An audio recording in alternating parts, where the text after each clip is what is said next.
Here with your leadership tip of the day. Yesterday, the question was left with, how are your personal relationship skills?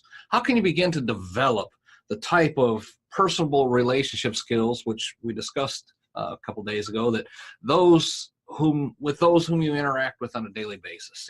Do you know, let me ask you this. This is a question that I was using when I was back in the military to try and do something a little bit different than nobody else was doing. And that was to get to know personally the men underneath my command. And I would, in the process of time, I'd learn the first names of their children. Do you know the children's first names of the people you supervise? Do you provide your employees' birthday or anniversary cards? That's one thing that most supervisors do not do, but you should.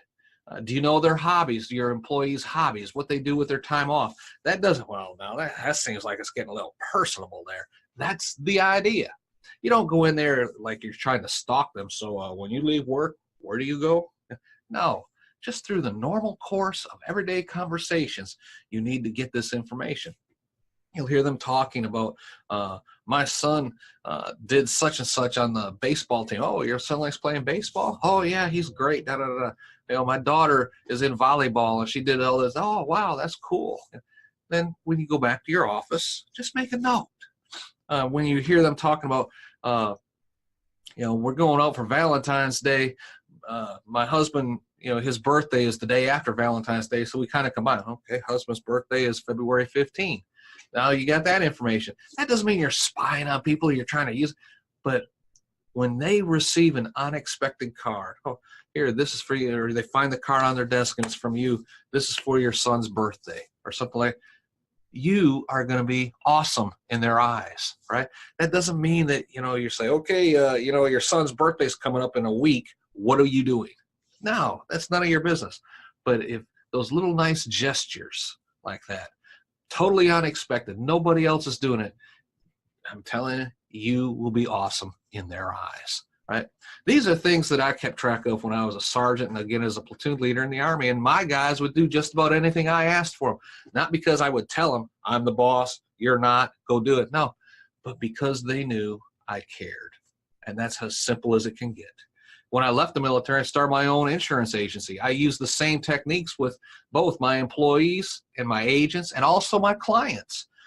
Because we had their information, what their anniversary was, what their birthdays were. We would just send cards, boom, in the mail, handwritten. Not, we'd buy a card saying happy birthday, blah, blah, blah, but there'd be a little note inside. I so appreciate the trust you put into our work, being able to work with you and meeting your family's financial needs. Hope to talk soon, Bob Thibodeau, and send it out. Just handwrite that part. It doesn't take long. And you'd be surprised at the connections that are made and the quality of that relationship. Instead of them, oh, well, you can save me $10 if I go with you. Okay, because I haven't heard from my agent in 7 years, compared to, I don't care if you can save me $25 a month or not. This guy knows all my kids' birthdays, our birthdays, our anniversaries. These are things that cement the relationship with the people you are leading. That's what you're trying to do. These things do work.